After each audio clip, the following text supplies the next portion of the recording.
The air was sharper than usual in Flagstaff that afternoon. A dry wind swept down from the mountains, rattling the windows of the Brown family homes. But the true storm was brewing inside, a gathering long overdue. For the first time in months, Meri, Janelle, Kody, and Robyn sat together, though the tension between them was thicker than the Arizona dust. Robyn clutched her cup of coffee with trembling hands, her face pale, knowing this wasn't just a casual meeting. This was an intervention, and this time she was at the center of it. Meri was the first to speak.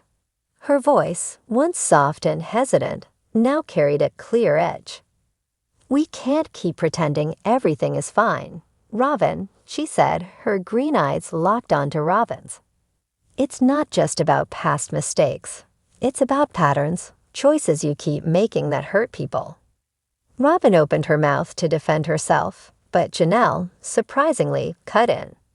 Normally the peacekeeper, Janelle's patience had worn thin after years of feeling pushed aside. "You were supposed to be part of this family," she said, voice trembling with restrained emotion. "Instead, you used your position to gain favor, to manipulate situations in your favor, to isolate Kody from the rest of us." Kody shifted uncomfortably in his seat, but for once, he didn't jump to Robyn's defense. His silence spoke volumes. Robyn's eyes filled with tears, but this time, the room remained unmoved. They had seen the tears too many times before. Tears that often shifted blame or painted Robyn as the eternal victim. "You have to be accountable," Meri continued, leaning forward. "You have to own the choices you made. How many times did you pit us against each other? How many times did you let Kody think we were the problem when you were whispering in his ear?" Robyn's lip trembled. "I never meant to hurt anyone," she whispered. "But you did," Janelle said firmly. "Intentions don't erase impact." The meeting wasn't just about airing grievances. It was about drawing a line in the sand. Years of resentment, miscommunication, and loneliness had finally crystallized into a simple truth. They could no longer let Robyn's actions go unchecked. What surprised everyone, even Robyn herself, was what came next. Kody spoke. "I see it now," he said, his voice low and rough. "For a long time, I thought I was defending our love. I thought I was protecting what was sacred. But in doing that, I abandoned them." He gestured toward Meri and Janelle, and even included Christine in absentia, though she was now miles away, thriving in a new chapter of her life. "I let myself believe that it was everyone else's fault, but yours, Robyn," he said. But it wasn't. It wasn't just the others being jealous or difficult. It was you feeding that narrative. Robyn gasped as if Kody had slapped her. "I loved you," he said, softer now. "I probably always will. But loving you made me blind, and it cost me my family." Meri, flaking back tears, found her strength again. "We all made mistakes, Kody. But Robyn has to understand. Real healing can't happen until there's real accountability." Silence. The kind of silence that makes you realize a chapter of life is closing, and a new one is being written in painful, indelible ink. Robyn finally spoke, her voice broken but clear. I thought I was saving us," she said. "I thought if I could just be what you needed, Kody, everything would fall into place. I didn't realize how much damage it was causing." "You didn't want to realize," Janelle said bluntly. "You liked being the favorite." Robyn bowed her head. For the first time, she didn't offer an excuse. It wasn't enough, but it was a start.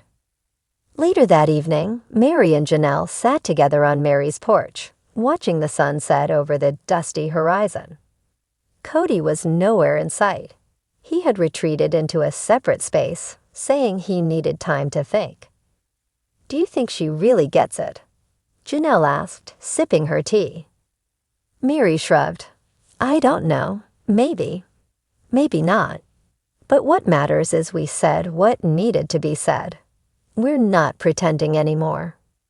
They both sat quietly for a while, letting the desert night creep in. Janelle finally broke the silence. "You know, for the first time in a long time, I feel free." Meri smiled faintly. "Me too." Across town, Robyn sat alone in her living room, the silence deafening. Aurora and Brianna were out with friends. Solomon and Ariella were playing upstairs. For the first time in years, Robyn felt the full weight of her choices. Not just the choices made in the heat of the moment, but the ones made day after day, year after year. Ones that had slowly but surely driven wedges into the family she claimed to love so fiercely. Tears slid down her cheeks, but there was no one left to run to, no one to comfort her with easy words. She had wanted to be the one Kody needed. But in becoming that, she had lost everything else. Months later, things looked different. Meri and Janelle were thriving in their own homes, their businesses growing, their spirits lighter. Christine's success in Utah only fueled their determination to reclaim their lives. Kody, too, had changed. No longer tethered solely to Robyn, he began rebuilding bonds with his older children, showing up in ways he hadn't for years. It wasn't perfect, it never would be, but it was real. As for Robyn, she kept her distance. Not because she was banned, but because, deep down, she understood now. True love couldn't be built on favoritism and deception. It had to be built on mutual respect, and she had burned too many bridges to expect easy forgiveness. One quiet afternoon, Robyn mailed letters to Meri, Janelle, and even Christine. Not asking for reconciliation, not asking for sympathy, just apologizing. Real apologies, not wrapped in excuses. Meri read her letter once and tucked it into a drawer. Janelle did the same. Christine, hearing about it through the grapevine, simply smiled and said, "Good for her," before going back to dancing with her new husband in the kitchen. Life had moved on. And for the first time in a long time, it wasn't about Robyn anymore. It was about healing. Real healing. The kind that comes after the storm. The air was sharper than usual in Flagstaff that afternoon. A dry wind swept down from the mountains, rattling the windows of the Brown family homes. But inside, a different kind of storm was gathering, one that had been a long time coming. For the first time in months, Meri, Janelle, Kody, and Robyn sat together, though the tension between them was almost tangible. Robyn held her coffee cup tightly, her hands unsteady, sensing that this meeting was different. It wasn't casual. It was necessary. Meri spoke first. Her voice, once tentative, now held a firm clarity.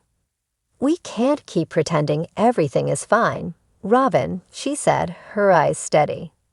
"It's not just about mistakes made.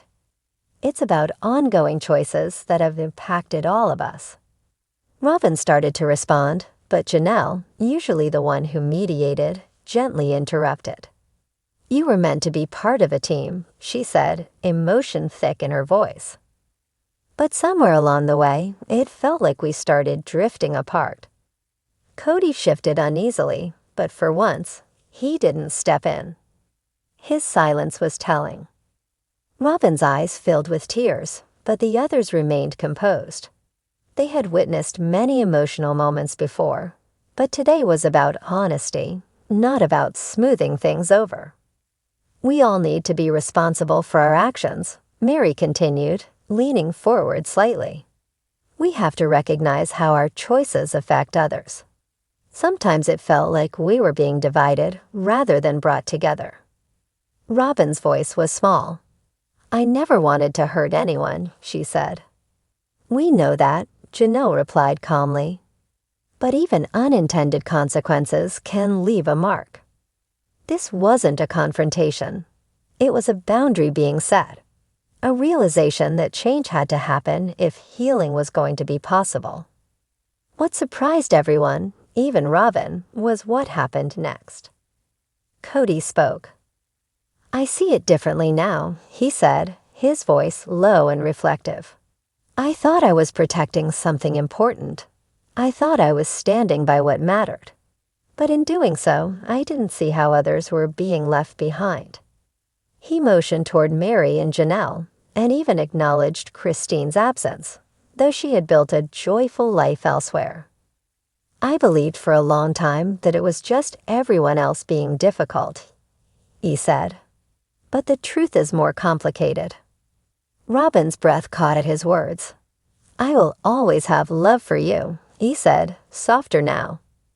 "But I realized that my focus hurt my family in ways I didn't fully understand." Meri wiped at her eyes and nodded. "We all share some responsibility, Kody. But part of moving forward is acknowledging what really happened." Silence fell. Not an awkward silence, but the kind that marks the end of an old chapter and the tentative beginning of something new. Robyn finally found her voice. "I thought I was helping," she said quietly. "I thought if I could just meet all the expectations, everything would stay together. I didn't see how much pain it caused." Janelle's voice was gentle but firm. "Sometimes it's hard to see when you're right in the middle of it. But awareness is the first step." Robyn lowered her head. She didn't offer excuses. She simply listened. Later that evening, Meri and Janelle sat on Meri's porch, watching the sun sink behind the mountains. Kody had left earlier, saying he needed some time to process everything. "Do you think she really hurt us?" Janelle asked, sipping her tea. Meri shrugged slightly. "Maybe. Maybe not. But for the first time, we spoke our truth without fear." The two women sat quietly, letting the cool evening breeze wash over them. After a long pause, Janelle smiled. "For the first time in a long time, I feel like myself again." Meri returned the smile. "Me too." Across town, Robyn sat quietly in her living room. Aurora and Brianna were spending time with friends, while Solomon and Ariella played upstairs. Robyn sat alone, reflecting on everything that had been said. It wasn't just about one day's choices, but about the way small moments had added up over time. Tears slipped down her face, not from anger or defensiveness, but from understanding. She had wanted to do the right thing. But somewhere along the way, things had changed. Months later, the landscape of their lives looked different. Meri and Janelle thrived independently, growing their businesses and reclaiming their happiness. Christine's new life in Utah inspired them further to invest in their own futures. Kody, too, made changes. No longer focused on only one part of his family, he began rebuilding connections with his older children, showing up for them in ways that mattered. It wasn't a perfect picture, but it was real, and it was growing. As for Robyn, she stayed somewhat apart, not because she was unwelcome, but because she understood that healing sometimes requires space and reflection. One afternoon, Robyn sent letters to Meri, Janelle, and Christine. Not asking for anything in return, just offering apologies, sincere and without expectation. Meri read her letter and tucked it away in a drawer. Janelle did the same. Christine, hearing about the letters, simply smiled and said, "That's a good step," before turning back to dance with her new husband. Life had moved forward. And for the first time in a long while, it wasn't about looking backward. It was about growth. Real growth, the kind that only comes after facing the truth with open heart.